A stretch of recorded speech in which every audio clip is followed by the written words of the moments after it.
in the world of Magic the Gathering, we have Strixhaven Commander deck problems, famous people playing Magic, and a bunch of other interesting things to talk about. Magic. I am a wizard! History. I'm an old wizard! The Magic Historian. My bones hurt. Greetings! Owners of fine luxury cardboard rectangles, my friends! I hope the day finds you well. It's Friday. We're here for another installment of Mega Magic News. And you know it's Mega News when I have a notebook to keep everything in order. Now, the first point of business, if you just watched the intro for the channel and you heard me say my bones hurt, well, we have My Bones Hurt merch available down below. So if you want a t-shirt or a hoodie that says My Bones Hurt, you can get one now. Or you can pick up one of these fine Shield hoodies as well. Anyways, let's take a look at the different news items we have to deal with, because I have 5 different items written down here of varying levels of interest and importance. Okay, so let's get one of the sillier things out of the way first, and that is celebrities playing Magic. There's enough of a buzz going on about this right now that I figured I would touch on it. Post Malone, the musical rapper with a bunch of face tattoos. That's the one thing I don't get about you kids these days, putting all the tattoos on your face. I thought neck tattoos were a big deal, but now they're like, nah, son, I'm gonna tattoo my face and I'm gonna glue weird colored chiclets to my teeth. It makes me feel like an old man. But regardless, Post Malone makes music I genuinely enjoy. He is apparently a genuine Magic the Gathering enthusiast. I had seen posts here and there of people, I've seen Post Malones here and there. I've seen posts here and there of people talking about running into him, posting up pictures, Post Maloning up pictures. The opportunities are endless. Anyways, it's reached the point where Post Malone's actually going to be showing up on another YouTube channel. He's going to be on game nights, and there's all kinds of talk going on about it. I thought it was kind of funny. Actually, to me, the funniest thing is what I thought I would do if I was him and playing Magic. I would have a little soundboard of my own songs, you know? Like, if I was losing a game or I lost a game, the lyrics where he's like, you probably think that you are better now, you know what I mean? Boom. Have that part in there. Actually, I think it might even be the same song. When someone beats you, I promise I'll be okay. It's only the rest of my life as they take away your life points. Anyways, I know that's goofy and silly, but I wanted to include it in the news because I thought it was fun. And honestly, with what's going on in the world, we could all use a little bit of juicy fun times Post Malone style. So I am glad to see that he has gotten involved in the game, because for me, what's the name of the football player? Cassius Marsh, I believe is his name. For some people, it's a really big deal that guy's a part of Magic, but I never got into sports. So for me, it's more exciting that a musician who makes music that I like now, but we have the same hobby. I go up to him, I like cardboard rectangles too, Post Malone. Can we kick it, homie? All right. Anyways, let's move on to more serious matters, all right? There was a weird announcement sent out to gaming stores in regards to Wizards Event Reporter, and that's something you figure that we wouldn't really be hearing about anymore, considering that the whole thing's been decommissioned. They don't even use Wizards Event Reporter anymore. That, for the longest time, that was the tournament reporting software that was the standard for all events, and I have a ton of experience. I ran a ton of events using Wizards Event Reporter. So, I mean, I can honestly say, good riddance to the software. It wasn't really the best, but regardless, Wizards of the Coast has sent out to local gaming stores this little kind of memo. I'm gonna read it off for you. So, Wizards Event Reporter decommissioned on March 23rd, 2021. Stores across the globe can now use Wizards Event Link to run in-store and remote events. And as far as I understand, that's what everybody's already doing. So, we on the Wizards Play Network team recommend deleting your Wizards Event Reporter local player database. Wizards Event Link does not use a local player database, so you won't need to maintain one going forward. In most cases, you'll be able to find the local player database using this pathing, and then it just has the C/: users. You don't need me to read literally out a gigantic weird line like that. Anyhow, it says, and then the name of the file is tournament data. If you have any questions about the Wizard event reporter decommission or Wizards event link, please contact retail support. So I think it's really weird that they're coming along, and this was shared to me because the store owner who received it thought it was weird that Wizards was coming along and saying, yeah, we recommend deleting your Wizards event reporter local player database. Why would they need you to do that? It's in software you don't even use anymore. Like, you don't use the same program to run tournaments, events, or anything like that. So it's just a database in an old program that's been decommissioned and nobody can use it. So there is speculation going around that perhaps there's some kind of, and this is totally speculation, that there's some kind of maybe liability issue that Wizards is trying to control this data through by getting everybody to delete their local player databases, because things are handled differently now, right? You don't have access to the same level of information. I don't know exactly what's prompting it, but it was a newsworthy tidbit. All right, so we have some more items on the list here. The next is in regards to in-store play. We have some changes. For the longest time, nobody was allowed really to have in-store play, it seemed like, but at this point, Japan's in-store play has been restored. I'm jealous. I really miss getting to go and play in-store, and that's not something we get to do here right now. So good news for you, Japan, and good news for Africa starting tomorrow, because on the 1st of next month, Africa also gets their in-store play restored. Now, unfortunately, for those of us in North America, Latin America, or Europe, that we have the situation where we're still not allowed to have in-store play. And if you didn't know, Wizards of the Coast has already made a change, a tweak to the way that online tournaments can be run for game stores.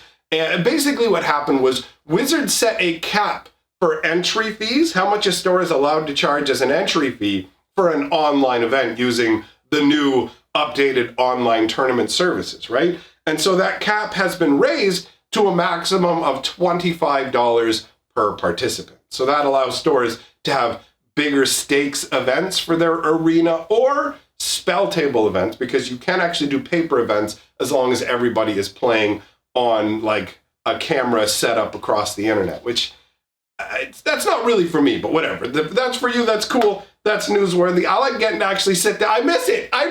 Anyways, this video is not supposed to be old man rambles about what he misses. All right, so next up is the Strixhaven Lectures. This is just a fun little thing that Wizards of the Coast is doing. It's actually wrapping up today, but you have access to all of these lectures from the entire week available. What they're doing is, over on Twitch, they've been having guest speakers come in based on different concepts for different schools. So you have the 5 different colleges of Strixhaven, and each of these 5 different colleges has been given their own special guest speakers for each day, covering different things. And some of them actually seem pretty interesting. So the one that's going to happen today I don't think it starts for another 4 or 5 hours. By the time you see this video, maybe less time till it starts, but it's coming up pretty soon. So you can go and check that out. But I went ahead and looked backwards through their Twitch catalog, and it turns out that all of the days are still available to watch. So if you want to check those out, go on over to Twitch and the official Magic the Gathering Twitch channel, and you can see all of those lectures essentially on demand at this point. Now, obviously, you can't interact in a live fashion, but I don't even know how much you could with the lectures. But it's definitely a cool concept. I like the way it ties into the flavor, all that goodness. So I thought that I would make you guys aware if you weren't aware, and I guess speaking of awareness as well, in case you didn't know, Arena is going to be running a very interesting tournament in that there's going to be a tournament with prizes of you have the ability to win up to, is it $2,000 or it's a $2,000 tournament. Maybe you can only win $1,000. Either way, you can win $1,000 or $2,000, but unlike previous Arena Cash tournaments, this one is a sealed event. So it's not about coming in with a pre-built constructed deck and figuring out the meta. There is a random element to, I mean, let's be real, there's a random element to all games of Magic, but there's a far more random element to it when you're dealing with sealed events, right? Because sealed events are just either a draft or I believe in this case, it's actually 6 booster packs. You open them and play with the contents of what you get. So if you've ever wanted to play in an arena money tournament, but didn't feel like you had the chops to build the right kind of deck to be really competitive, now you have the opportunity to play in a limited environment that has the chance of putting you on more even footing overall, although admittedly, sometimes people are just going to get bomb openings and it's going to be super swingy and you're going to lose, but it just feels like a more wide open event, and I don't think everybody knows about it. So let us move on to the Strixhaven Commander deck problems. Now this has to do specifically with the Amazon website, and more specifically with Amazon.com. So I don't know if this problem extends out to Canadians as well with Amazon.ca. I mean, obviously, we have far fewer customer reviews and interactions overall, so it may be the same problem, but the evidence of it isn't there. But if you went over to Amazon.com and you were to search up the set of 5 Strixhaven Commander decks, like the brand new ones, you will see that there are at least bare minimum a dozen people who have had very, very similar issues with the Commander deck ordering, where here's how it's supposed to work. You order a 5 set of the Commander decks, and there's 5 different Commander decks in this case. This isn't, these set of Commander decks aren't like the Commander decks that have been recently coming up, because Wizards of the Coast, here's how they used to do it. Once a year, we would get a set of 5 new Commander decks, and these Commander decks would have a ton of rares in them, and they would have up to 20 brand new cards that were specifically just created for Commander. But Wizards of the Coast realized that, wait a minute, Commander is a massively popular format. Why don't we change what we're doing with the intro decks? So the intro decks, they used to have a couple of different things they used to kind of ease people into Magic. They had welcome decks where you could go to a open house event. The welcome decks were really weak and had nothing good in them, and honestly, in terms of here you go, you get a free Magic deck, they were a cool concept, but they were literally useless right away unless you had somebody else to play against. So the other introductory style product that Wizards would release with each set, and you may remember these, were the Planeswalker decks, where you would get a weaker version of the Planeswalker from the set, along with a deck built around them and an online code that would give you that deck. And ultimately, they were pretty decent. They come with a couple of booster packs. I thought they were a nice little way to dabble in Magic the Gathering, but I do acknowledge that they really didn't sell that well overall, right? I spent a lot of time working in a game store, and I know that they didn't really fly off the shelves, at least not in the area that I live in. So Wizards of the Coast decided what they would do is switch it to making 2 Commander decks with each set that comes out, and those Commander decks would have maybe 3 or 4 new cards, a bunch of stuff that's like low-level standard cards, but they would be at a really accessible price point. But on top of that, they decided to still keep their once a year 5 different Commander decks, but in this case, they've tied it into Strixhaven. It's kind of weird because the Commander decks before would be set for each year, right? And now it's just like, okay, they're going to tie these to Strixhaven. So these are the bigger, beefier decks, 1 for each college, and you can order them as a set of 5 and you get a discount.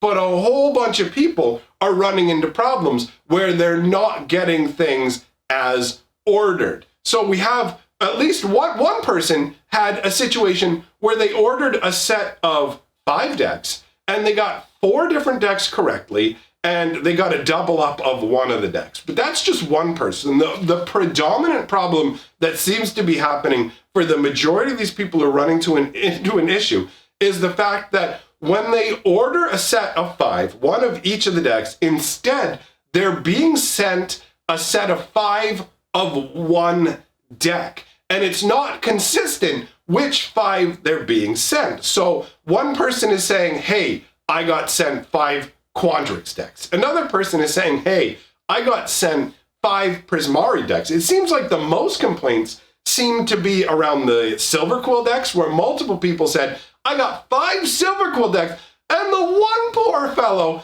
this is the one I felt the worst for. This guy ordered 2 complete sets, okay? So he's ordering 10 Commander decks, 2 sets of 5, so he should be getting 2 of each deck. Now, what was the first set of 5 that he got? 5 copies of all the same deck, and they happened to be Silver Quill. What was the second set of all 5 that he got?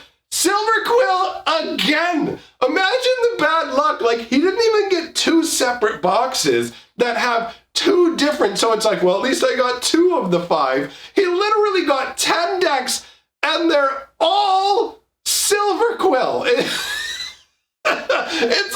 It's like the Amazon sorting hat. It's like Silver Quill, Silver Quill, Silver Quill, Silver Quill, Silver Quill, and you're like, come on, man. All right, what's in these 5? Silver Quill, Silver Quill, Silver Quill, Silver Quill, Silver Quill. Just stop, you're tearing me apart, Magic. Anyways, that wraps up the news, my friends. Like I said at the beginning of the video, the new merch, the My Bones Hurt merch, is available. That is a limited time. Once I stop using that intro, I will also stop selling the merch. So if you like it, grab it. And if you don't.